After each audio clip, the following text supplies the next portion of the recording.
बिस्मिल्लाहिर्रहमानिर्रहीम। अस्सलाम वालेकुम नाज़रीन, मैं हूं आपका मेज़बान वासिफ़ हसन। अलरज़ा टीवी के तवस्सुल से प्रोग्राम सिरात मुस्तकीम लेकर आपकी खिदमत में हाज़िर हुआ हूँ। आज जो शख्सियत हमारे साथ है वो किसी तारुफ़ की मोहताज नहीं। आलिम बाअमल, हुज्जतुल इस्लाम वल मुस्लिमीन, प्रिंसिपल जामिया हसन मुज्तबा, आगा क़िबला अल्लामा अज़हर हुसैन बहिश्ती साहब। जी आगा साहब, अस्सलामु अलैकुम। वालेकुम अस्सलाम व रहमतुल्लाहि व आगा साहब, पहले तो मैं आपको खुशामदीद कहता हूँ हमारे प्रोग्राम में। क्या हाल चाल है? जी अल्लाह का शुक्र, अल्हम्दुलिल्लाह। आगा साहब, बग़ैर कोई वक्त ज़ाया किए गुफ्तगू का आगाज़ करते हैं। आगा साहब, सवाल ये है आपसे आज की नशिस्त में कि तफसीर से क्या मुराद है? जी, औज़ु बिल्लाहि मिनश शैतानिर रजीम, बिस्मिल्लाहिर रहमानिर रहीम, अल्हम्दुलिल्लाहि रब्बिल आलमीन व सल्लल्लाहु अला खैर खल्क़िहि मुहम्मदिन व आलिहि त्वाहिरीन व लानतुल्लाहि अला अअदाइहिम अजमईन। नाज़रीन मोहतरम, तफसीर फ़े सीन रा, इससे निकला है फ़ा सीन रा। फस्सरा युफस्सिरु तफसीरन, जिसका लुग़त में हम माना देखें तो चेहरे पे पड़ी हुई निकाब जो है उसको हटाना होता है। चूँकि निकाब पड़ी होती है तो उससे पहचाना नहीं जाता। जब निकाब हटाते हैं तो वो शख्सियत पहचानी जाती है, चेहरा पहचाना जाता है कि ये फ़लान है। इसी तरीके से लुग़वी माना के लिहाज से ये है कि कोई लफ्ज़ जो है इंसान के लिए उसका माना मालूम नहीं है, तो फिर किसी और लफ्ज़ के ज़रिए से हम उस लफ्ज़ को रोशन करते हैं, उसके माने को बयान करते हैं, तो वो लुग़त के लिहाज से तफसीर कहलाता है। और कुरान मजीद के हवाले से जो हमारा मौज़ू बहस है कि तफसीर कुरान, कुरान की तफसीर बयान करना है, यानी कुरान का कोई लफ्ज़ है या कुरान मजीद का कोई जुमला है, मफ़ाहीम है। इब्तदाई तौर पर मेरे लिए मुमकिन है कि वो उनका माना रोशन ना हो, माना हमारे लिए बिल्कुल वाज़े ना हो, लेकिन हम अरबी अदबियात की तरफ, लुग़त की तरफ रुजू करके उन अल्फाज के मानी को जान लेते हैं। तो इस तरीके से जो चीज़ मालूम नहीं होती वो हमें मालूम हो जाती है। और इसी तरीके से जुमला है, मुकम्मल आय मुबारका है, मफ़हूम है, इब्तदाई तौर पर मुमकिन है मेरे लिए वो मालूम ना हो। फिर कवायद अरबी और अरबी अदबियात के मुताबिक और कुरान के उसलूब के मुताबिक हम उसको बयान करते हैं, तो जिसके ज़रिए से उसका माना हमारे लिए रोशन हो जाता है, तो इसको तफसीर हम कहें। अच्छा आगा साहब, दूसरा सवाल ये है कि हमारी अहले तशय्यो की मुस्तनद तरीन तफसीर की कुतुब कौन सी हैं? देखिए, बहुत ज़्यादा इस हवाले से तफसीर लिखी गई हैं, तो आज जो हमारे लिए सबसे बेहतरीन तफसीर अल्लामा सैयद मोहम्मद हुसैन तबातबाई अलैहिर्रहमा की अल मीज़ान फ़ी तफसीरिल कुरान, ये बेहतरीन इल्मी, अदबी और हर हवाले से आज की बेहतरीन ये तफसीर है। इससे पहले मजमाउल बयान है, ठीक है, वो तो ये किताबों की ये एक रविश है तफसीर की। जो पहले तफसीर है मसलन वो उनको हम कहते हैं तफसीर रिवाई। इंशाल्लाह इसकी बात आएगी हमारी उसी अबहास के दौरान।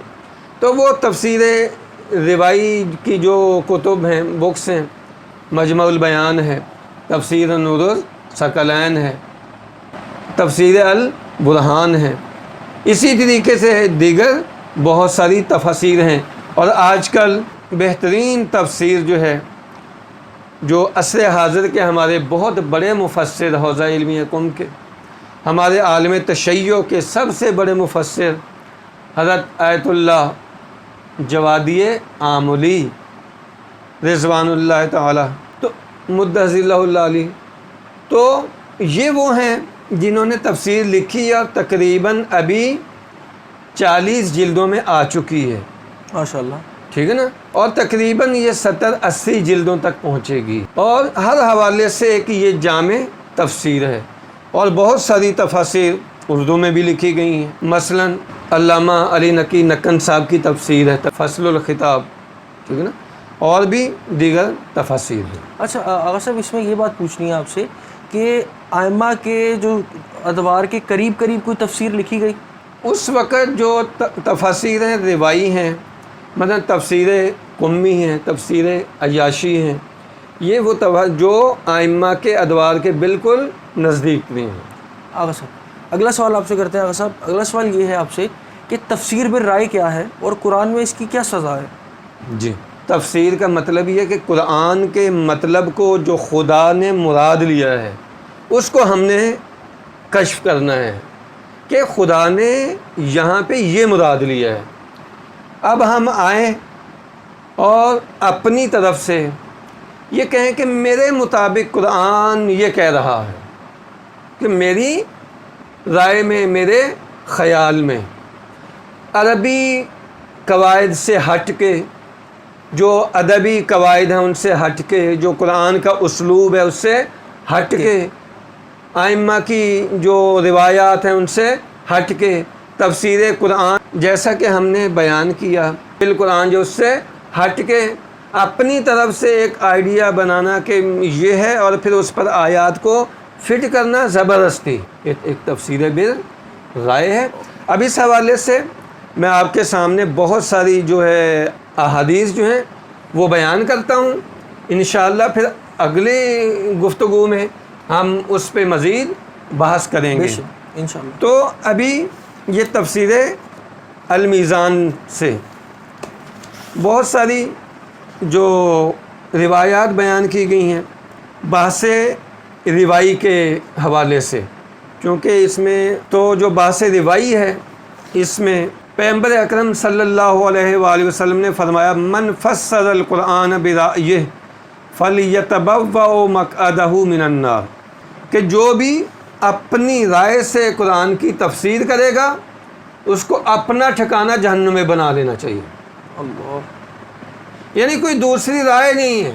پہلے ہی مرحلے میں پیغمبر اکرم صلی اللہ علیہ وآلہ وسلم نے جو چیز ہمارے لیے بیان کی ہے کہ من فسر القرآن برأیہ، کہ جو بھی قرآن کی تفسیر اپنے شخصی خیالات کے مطابق کرے، جس کا جو ادبی قواعد ہیں، جو اسلوب قرآنی ہے اس سے کوئی ربط نہیں ہے، تو اس کو چاہیے کہ اپنا ٹھکانہ جہنم میں بنا لے. اور اسی طریقے سے اور بھی احادیث ہیں کہ فرمایا کہ من قال فی القرآن بغیر علم فلیتبوأ مقعدہ من النار، کہ جو قرآن میں بات کرتا ہے بغیر علم کے، علم ہی نہیں ہے، یعنی اس کو بیچارے کو تفسیر کا علم ہی نہیں ہے، جو بات کر رہا ہے عربی قواعد کا علم ہی نہیں ہے، اسلوب قرآنی کا علم ہی نہیں ہے، اور پھر وہ گفتگو کر رہا ہے قرآن کی آیات کے بارے میں، فرمایا اس کو چاہیے کہ اپنا ٹھکانہ جہنم میں بنا لے. پھر اگلی ایک اور جو روایت ہے اس حوالے سے من قال فی القرآن بغیر علم جاء یوم القیامت ملجما بلجام من نار، جو بھی بغیر علم کے بات کرے گا، قرآن کی تفسیر کرے گا بغیر علم کے، تو وہ قیامت کے دن اس کو اس حالت میں لایا جائے گا کہ آگ کی لگامیں اس کے منہ میں ہوں گی. جیسے گھوڑے گدھے کو لگامیں ڈالی جاتی ہیں، تو اس کو بھی لگام ڈالی جائے گی، لیکن کس چیز کی؟ آگ کے شعلوں کی. تو یہ چند احادیث انشاءاللہ اگلی نشست میں ہم مزید ان احادیث کو آپ کے سامنے بیان کریں گے. ابھی کے لیے آپ کی خدمت رخصت لیتے ہیں انشاءاللہ اگلی نشست کے لیے. ناظرین محترم، یہ بالکل مختصر انداز میں جو ہم نے ابحاث آپ کے سامنے بیان کی تھیں، یہ تفسیر بالرائے کے حوالے سے تھا. اگر اس حوالے سے آپ کے ذہن میں کوئی سوال ہو کسی بھی قسم کا تو آپ سوال بھیج سکتے ہیں، انشاءاللہ کوشش کریں گے کہ آپ کے سوال کا جواب دیا جائے۔